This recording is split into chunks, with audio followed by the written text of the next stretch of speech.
Today, we're diving into what is arguably the most critical part of any data project: how you actually communicate your results.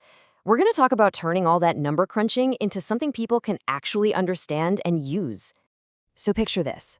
You've just spent weeks, maybe even months, wrestling with data, building models, and you found something huge. But here's the thing. If you can't get the decision makers to understand what you found, all that work, it's like it never even happened. And that's why we call this the last mile of data analytics. It isn't just some extra step at the end. No, it's the critical bridge that connects your hard work to a real-world decision. Honestly, getting this part right is what separates a good analyst from a truly great one.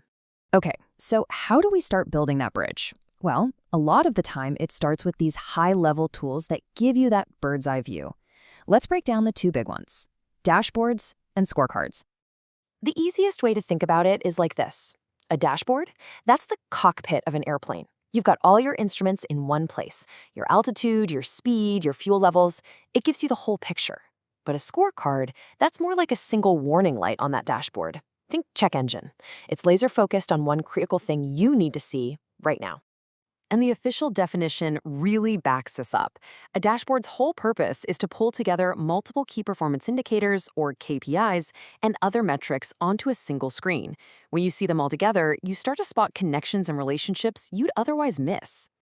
And what's really cool is that they're not just about looking backward. A great dashboard can show you what your sales were last quarter. That's descriptive analytics. And right next to it, show you the forecast for the next quarter. That's predictive.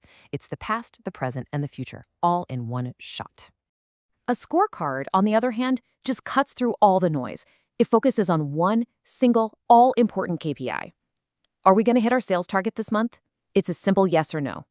Is our website downtime above the limit? It's direct, it's simple, and it grabs your attention immediately.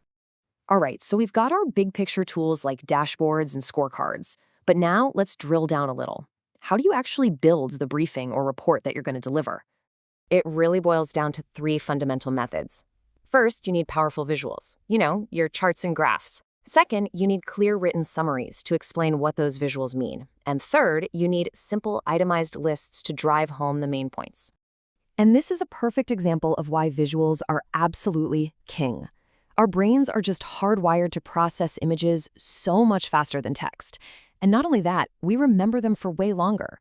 A good chart can make a really complex idea click in an instant. But, visuals can't do all the heavy lifting on their own. That's where a written summary comes in. It's like you're the narrator, guiding your audience through the data, telling them what to look for, and most importantly, why it matters. It makes sure everyone is on the same page. And finally, never, ever underestimate the power of a simple, bulleted list. Let's be real, for a busy executive, this might be the only thing they read. It just cuts right to the chase and gives them the bottom line, the key findings they can scan in 30 seconds and act on. It is incredibly effective. So we know what to present and the tools to use, but how you deliver that information, well, that's just as important. Think of these as the rules of engagement for talking about data.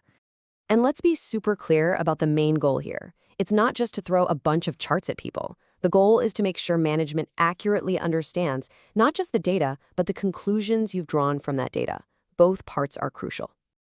So how do you do that? You have to be objective. Your language should be fact-based and neutral. The moment you start using loaded, emotional words, you risk losing your audience's trust. You want them focused on the facts, not on your opinion. Just let the numbers do the talking. Now, even if your language is perfect, there is one trap that is so easy to fall into, and it's incredibly dangerous. You can accidentally mislead your entire audience with just one bad visualization. Okay, just look at this. On the screen are two charts. And get this, they are showing the exact same data. The only difference is the scale on that vertical axis, the y-axis. The chart on the left makes the change between year 9 and 10 look like a massive dramatic leap. But the one on the right, with a more honest scale starting from 0, shows that the change was actually pretty minor. It is so easy to tell two totally different stories with the very same numbers. And all of this brings us to what I think is the biggest takeaway from our entire explainer today. Communicating your results isn't something you just tack on at the end. It is a fundamental part of the process itself. I mean, just look at the formal 5 stages of the data analytics process. You define the questions, you get the data, you clean it, you analyze it, and what's step 5? Communicate results. It's right there, baked into the official framework. It's not optional, it's the required final stage. So, I really want you to remember this. Your job as a data analyst, or anyone working with data, isn't just to find the right answer. Your job is to be a translator, a storyteller. Your job is to make sure the right answer is actually understood. At the end of the day, data doesn't have its own voice. You are its voice. So the question I'll leave you with is this. The next time you have an insight to share, what story are you going to make the data tell? And how are you going to make sure everyone is listening?